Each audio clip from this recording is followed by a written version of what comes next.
और विकास के बारे में बात करने जा रहे हैं।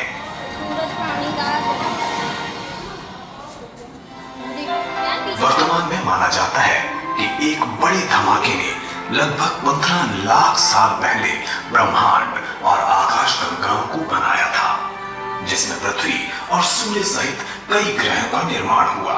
इसी समय पहला विविधीकरण हुआ। इस काल के दौरान पृथ्वी पर जीवन उभरा।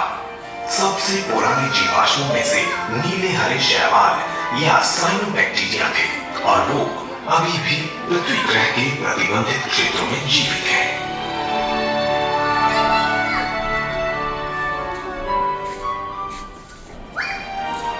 तो ऐसे ही कई वर्षों उपरांत समुद्र में जीव जंतुओं की उत्पत्ति हुई, जिनमें हरे शैवाल और बाकी मछलियां शामिल थी।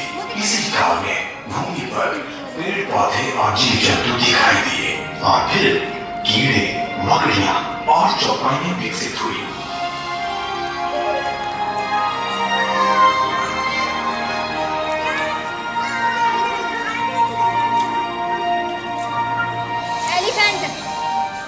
एलिफेंट आना।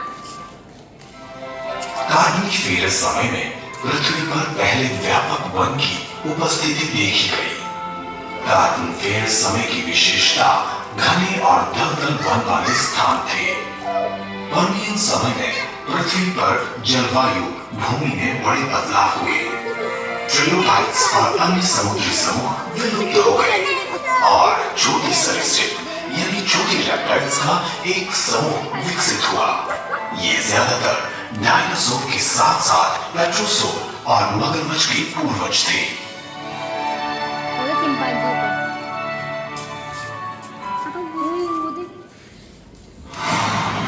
समय के विकास के साथ यही छोटे सरीसृप यानी छोटे रेप्टाइल्स धीरे धीरे बड़े होते गए और डायनासोर विकसित हुए।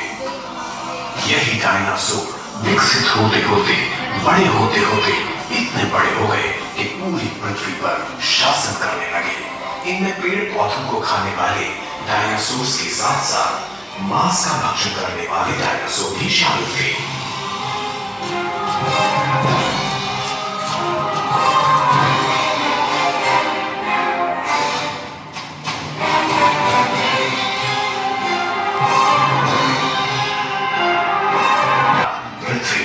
स्तनधारियों का जीवन शुरू हुआ। ये वो समय था जब घोड़ों, ऊंटों, रणों और मानव वंशी एपों का विकास हुआ।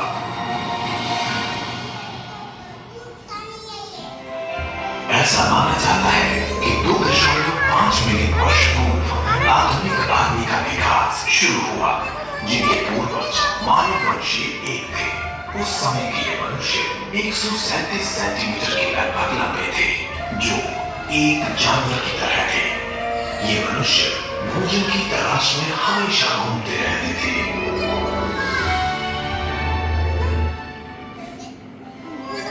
धीरे धीरे ये मनुष्य विकसित हुए और इन्होंने भोजन को खाने के लिए सीख लिया। और इसी तरह मनुष्य धीरे धीरे धातु और पत्थर की मदद से औजार बनाने लगे।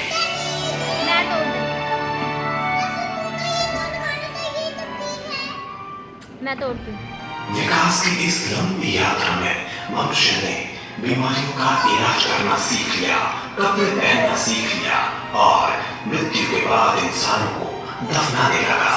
बुद्धि और कौशल के विकास के साथ अब मनुष्य जंगलों से उठकर गुफाओं में रहने लगा और अलग अलग रंगों से उन्हें सजाने संवारने लगा।